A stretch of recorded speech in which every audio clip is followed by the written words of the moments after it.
Welcome to Revenue Boost, a marketing podcast, the go-to source for business leaders ready to supercharge company growth. I'm your host, Carrie Curran, and today's episode is Strategic Affiliate Marketing, Balancing Reach, Attribution, and ROI. Today we're joined by Adam Weiss. He's the president of AWIN North America, a leading affiliate network. In this episode, Adam and I discuss the power of affiliate marketing as a strategic partnership channel.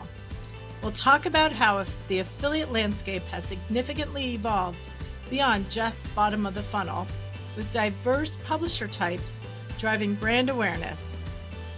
Today, attribution and data insights can help business leaders optimize their marketing strategies for both short and long-term revenue growth. So if you're a business leader focused on driving explosive growth, this episode is a must listen. Let's go.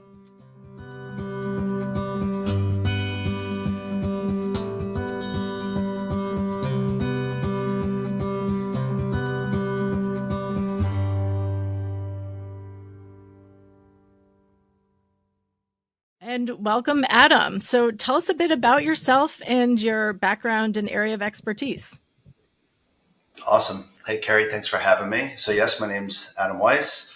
I am the president of AWIN North America. So I'm responsible for the entire North American affiliate marketing business for AWIN. And I've been in the affiliate space for a little bit over 20 years now. Worked at another network for a very long time, and I did some consulting for about 5.5 or so years on the publisher side of our business. So a lot of affiliate experience. Yeah, for sure. And so, Adam, let's talk a bit about just the affiliate space and kind of how perception and use of the kind of not a channel has evolved these days. Sure. I think affiliate is ever evolving, and I think that's driven by a few things. It's driven by the technology that sort of plays as the intermediary in the affiliate ecosystem, which AWIN provides, but it's also driven a lot by the publishers in our space and the evolution of those publishers, the value that they bring to consumers, and the value that they drive for their advertiser partners as well. Yeah. And, we talked a bit about that, where the research we did last year showed that every affiliate publisher type plays a role in both inspiration and research and consideration. So even those, like you're saying, that used to be more considered bottom of the funnel really can introduce a customer to a new brand or new product. So it's definitely beyond just kind of the perceived bottom of the funnel. Yeah, absolutely. I think of affiliate rather than being a channel as a platform. Yeah. And within that platform, you have multiple sub-channels, loyalty, coupons, deals. And it's always worth saying coupons and deals are different, right? They drive different behaviors. And then you have content. Even within content, you have subcategories of product reviews and editorial write-ups and evergreen type reviews and all different types of things that experts in a particular category might want to write about. So as an advertiser, you leverage each of those differently, which is what I think makes the channel really powerful as well if you're an advertiser. Or the not a channel. Then I caught myself as I was saying it. Right. No, and it's so true because, even across other media strategies, reach is always such a key component, whether it's TV, linear TV, or programmatic, display, video, even out of home. Reach is one of the key goals. And so, what you've talked about is like with the different publisher types, it really drives that reach for brand distribution. Yeah, and how they leverage that reach through each of these partners within the affiliate platform, but how they leverage each of those partners really forces you to be strategic with each of them as well, to figure out how you want to turn those dials and the leverage you want to pull depending on what you're trying to do Right. as a brand or a retailer. Also, I mean, you mentioned other channels, but you said things like TV and even certain display placements. Some of those things now even exist within Right. the affiliate Right. world. Right. No, that's so true. And that's kind of part of the um, evolution that we've seen from the types of publishers. So, what are some of the biggest changes you've seen just in the last year? There's always a lot of changes, and like I said earlier, a lot of it is driven by the Hmm. publishers that are playing in the Yeah. space and how they are leveraging the channel. And I think as the publishers get more sophisticated, so do the Yeah. advertisers and how the advertisers leverage them for particular strategies. Hmm. So, for example, like you were referencing, affiliate historically might have been thought of as just bottom of the Right. funnel. But if I'm an advertiser and I'm releasing a new product, there's a whole subset of publishers that I could work with Right. that can create brand awareness for me, that could educate the consumer on the product, get them comfortable with it, know about the release, when it's coming. And they're third party independent partners to the advertiser, but also to provide this unbiased opinion, and in a lot of Yeah. cases, to the consumer as well. So I think that that's sort of changing how advertisers look at the channel and how they use the channel and how they allocate budget to the channel as well. Yeah. Again, not just bottom of the funnel, but I could theoretically put brand dollars there. I could Right. leverage product marketing Hmm. dollars there if Hmm. I want to Yeah. as well, because I have this new product coming out. Well, how do I educate consumers about it? Right. There are affiliate partners that could do it for you. So I think that's a pretty big change. Hmm. And I think one of the other big things I've seen is how publishers are thinking about customer acquisition. Hmm. It's becoming a lot more Yeah. challenging with changes happening at Yeah. Google. Yeah. Um, all of the AI results that are starting to show Hmm. up Hmm. as well. Hmm. And I think it's just a forcing function for publishers to think about how do I create diversified customer acquisition strategies, whether it's leaning in on newsletters Hmm. or additional paid channels or building Yeah. brands themselves as well. Right. No, you're so spot on with that. So the publishers that used to rely on primarily from Google, they need to diversify their own media mix and their own brand strategy to continue to drive the volume to their content to then drive the affiliate engagement. So there's a lot of layers and lots of strategy that goes into each customer touch point for sure. And another Absolutely. area we were talking about from an evolution perspective is the data. So, like the card linked offers, where the credit cards can use their customer data, to match offers with shopping behavior and getting just smarter with kind of the connection to get closer to a target audience. Hmm. Yeah, it's another one of the um, partnerships within the Yeah. platform that you could leverage Hmm. as an advertiser. Yeah. Um, CardLink is just one example, and we continue to see this evolution, right? Yeah. And the publishers themselves, to your point, as they build consumer bases or have built-in consumer bases, learn about buying behavior and really can help the consumer. Yeah. They can help recommend products, time to purchase, things like that, and really provide, like I was saying earlier, this sort of third-party, unbiased opinion Hmm. about a particular product Yeah. or a brand. So they're really becoming strong when it comes to the data that they have access to leverage. Right. Right. And so, it ties to the consumer journey getting more nonlinear and more fragmented, so that you need more of those touch points. You need that diversification of publisher types, and a customer that might be drawn to offers through their credit card might not be the same customer that is reading, Brad's deals or, one of the kind of deal sites. So Are you seeing across AWIN like different publisher types becoming more prominent, or is still kind of a diverse mix? So there's always new and interesting stuff, and everyone has a different, angle on how they're going to capture new Mm-hmm. customers.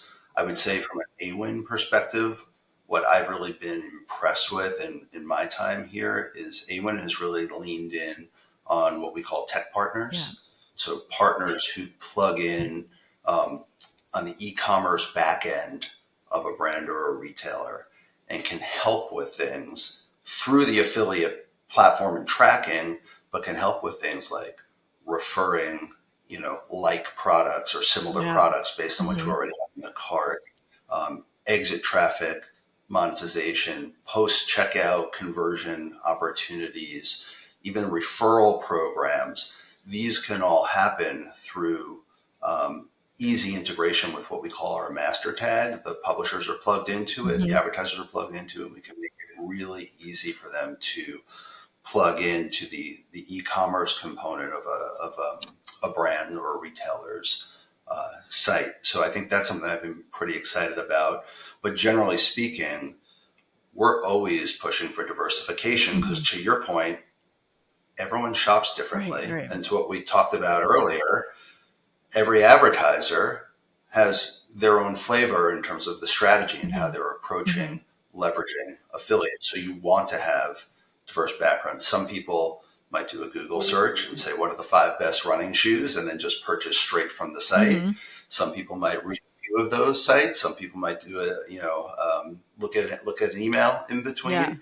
Some people might make that decision based on how much cash back they're going to Right. get Right. if they make that Mm-hmm. purchase, right? So everyone's a little bit different, and I think consumers generally are becoming a lot savvier Right. and smarter Yeah. in terms of how they shop online as well. Yeah. So if you're not present on a particular publisher site, Mm-hmm. you might actually risk losing a customer as again they're becoming savvier and starting to look around more in Right. terms of where the best opportunity is. Right. Or especially if your competitor is there or offering a comparable product. Exactly. Yeah. This podcast is brought to you by Break Room Labs. Break Room Lab gummies for energy and focus feature an optimized blend of low caffeine, vitamin B12, and nootropics to refresh your mind and body in as little as 5 minutes. Low sugar, tasty, and convenient. Get 20% off when you visit breakroomlabs.com. And so another kind of big evolution in the past year or two is kind of the influencer and affiliate marketing kind of connection. So how are you seeing that influencer and affiliate overlap forming? Yeah, there's a clear Venn diagram Yeah. between influencer and affiliate. Influencers, at the end of the day, are publishers or distribution if Yeah. you're looking at it from an advertiser perspective. And as you think about those different sub channels within affiliate, that is one of them because they drive different types of behaviors. Hmm. And again, people shop differently. Some people see an influencer, whether it's a huge influencer or a micro influencer, Yeah. that recommends a product or a place to go eat or a hotel to stay at, and that becomes part of your mix Right. as an advertiser. So I think I look at it in sort of two broader buckets. The influencers, there are a bunch of influencer Hmm. networks Hmm. that plug in the affiliate the affiliate platforms like Yeah. AWIN, and we partner with all of them. Hmm. And there's always on component to Hmm. that. They're part of a brand's program. They find influencers, and I'm an influencer, and I'm going to write about brand XYZ, and I grab a link Yeah. that's powered by AWIN, the influencer platform. And then there are other examples, which is something else that AWIN does, where it's more campaign driven. Hmm. So I have a specific goal as a brand.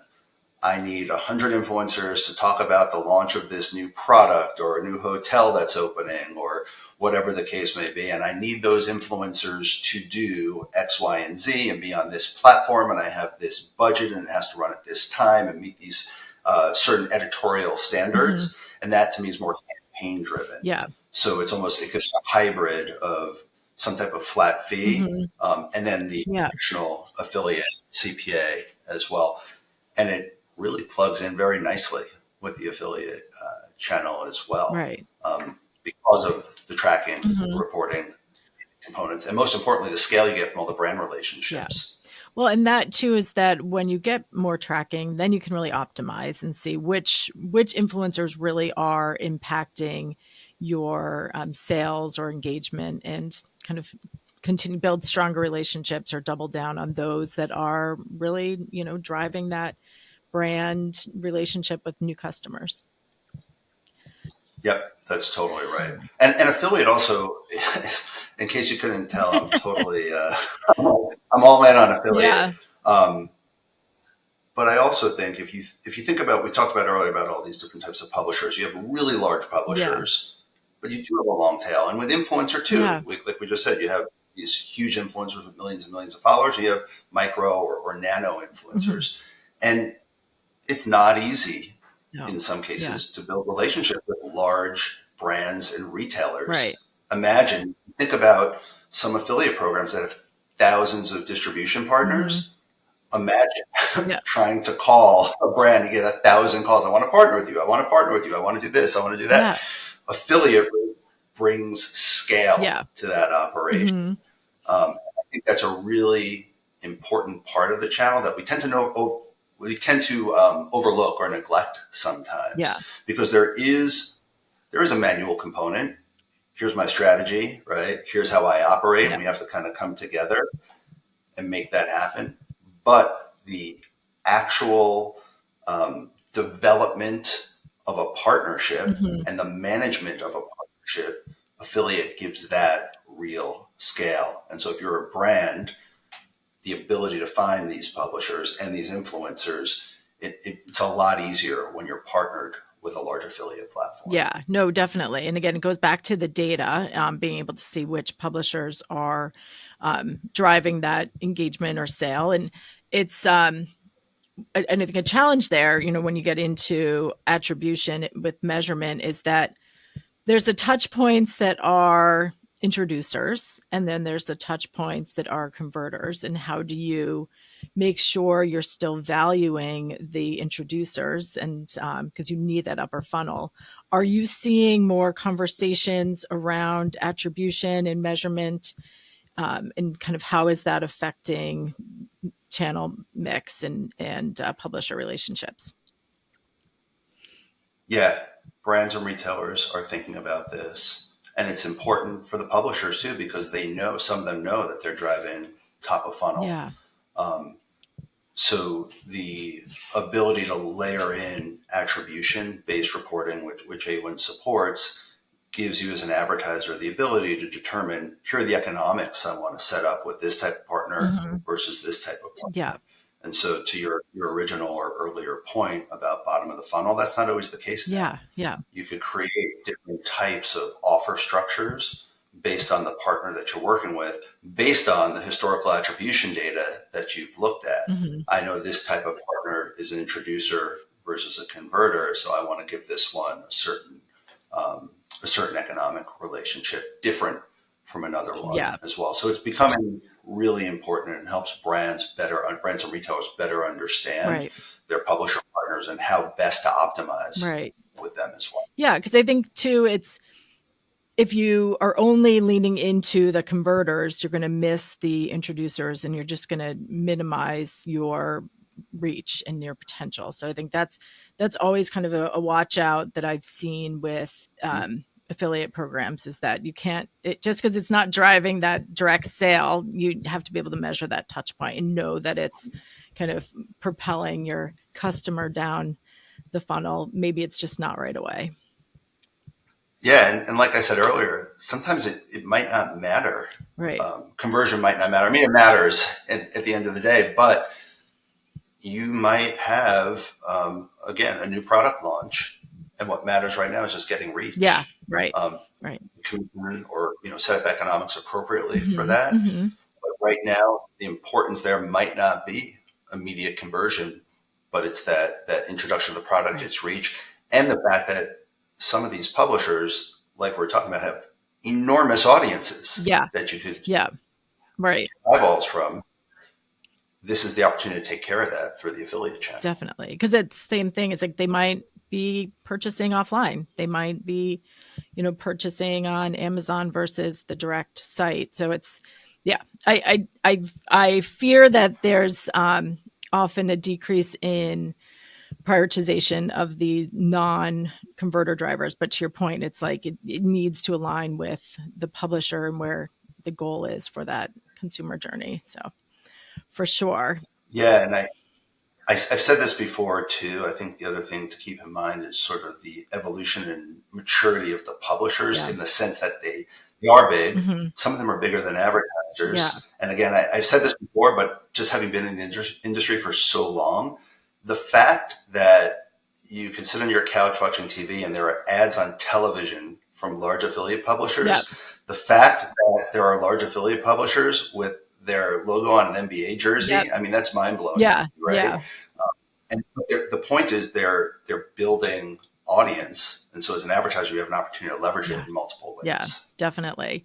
And so obviously you and I know the importance and value of affiliate from a broader media mix, but how can we kind of help affiliate get more attention of the executives that aren't quite sold in? Yeah, it's a common question that I hear. Mm-hmm. I think it is getting attention. Mm-hmm. I think the reality is it's not just a one and done situation. It's an ongoing narrative. It's an ongoing storyline that we need to create about, like we've been talking about, who the publishers are, the flexibility that you have within an affiliate platform. Mm-hmm. It's not just last click. There is full funnel attribution data. There's flexibility around the economics, the scale it brings you. Yeah. If you think about, like I talked about earlier, what it entails and the overhead just to create one partnership, right? Think about if you drop that into your affiliate platform, there's a lot that could be achieved there. And having a solid business case around what it is that you're trying to do with what partner. I think that goes a long way. And ultimately, the affiliate channel is a or the affiliate platforms, they're your strategic partner. Right. And I think that's where you could really get attention at the executive level, is these strategic partnerships at scale. But it's got to be an ongoing narrative. And also, I think we don't talk a lot about the great return it gets. Right. Yeah. And also just the, testing that you can, roll out a comprehensive testing program that's, you can prove the AB value or, like comparing when something is in market versus not. So it's just, the business case is the key part. And I think the more the affiliate leads within organizations can kind of beat that drum, like hopefully it will, affiliate will someday get the respect it deserves. So. And I think, you hit on a key point too, Carrie, about testing. Yeah. I talked earlier about, AWIN leaning into these tech partners. From my experience, I've never worked at a brand or a retailer directly, but it seems to me it's complex to do. If you're going to install something onto the e-commerce backend, right? That's complex. But with affiliate, you could turn it on. I'm pretty confident it will work, but if it doesn't, we're talking about something like exit traffic monetization or something like that I mentioned earlier, you can turn it on through affiliate. And if it's not working, you turn it off. Right. But turning it on, you can test it with minimal overhead, relatively speaking, right? And I think that that's really important. And that goes for any partner as well, even if it's just, a third-party distribution partner, a content site, an influencer, a loyalty site. It's really easy to test. It's really to look at data, to look at the conversion data, look at intent data, and then figure out, is this working for me? Yes, no. Because a lot of times what I've seen is, for example, I'll see retailers, maybe they're a little nervous about loyalty and cashback. So they turn on one partner partner works. And then they say, oh, is there a couple more of these that we could, right? Yeah. It never fails. Yeah. Yeah. And the ROI is there. Yeah. Correct. Yeah. Yeah, no, definitely. No, and Adam gave us so many good points for brand marketers to think about and to build that business case. So, no, this was really good. So, thank you for joining us today, and hopefully, we can have you on again soon. Appreciate it. Happy to be here. Thanks for having me. Thanks, Adam. I hope you enjoyed this episode of Revenue Boost, a marketing podcast. If you're interested in learning more about strategic affiliate marketing, visit our website, revenuebasedmarketing.com. Our next episode is Amplify Channel Performance and Boost ROAS by giving affiliate marketing a seat at the planning table. And don't forget to subscribe to Revenue Boost, a marketing podcast, for more strategies to skyrocket your company growth.